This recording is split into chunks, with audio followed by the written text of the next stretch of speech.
Happy Halloween.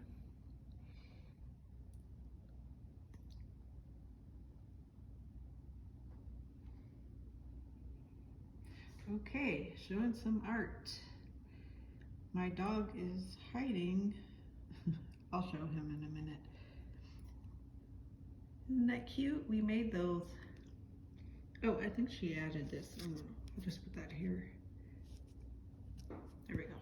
Isn't that cute? Sparkly nose, purple sparkly nose. And on the little pumpkin hat, so we made a cat with some purple. Yeah, some sparklies. And, oh, let me move this up. Oops, sorry. And we made this one too. My daughter helped me, she's only 3.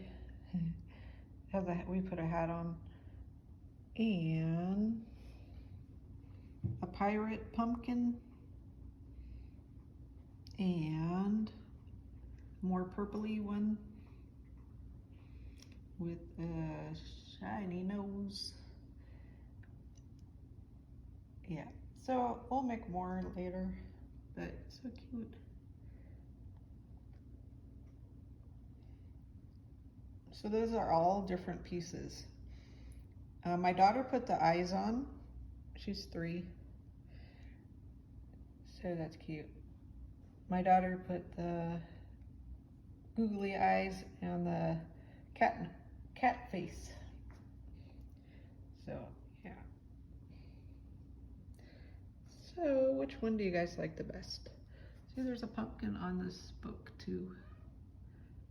And I'll show you guys. Hold on, I have my coffee. It's almost gone. I need a lot of coffee. Googly eyes, see, googly eyes. And paper over there. And then she made a butterfly. She's only 3, she did a good job. It's made out of wood. Can you guys see it? Oh, there she is, look, right there. She acts like a cat. She looked at me. Sky, good girl. Naughty, naughty, good girl. Come here, Sky. Hi everybody, I'm Sky and I like chewing everything.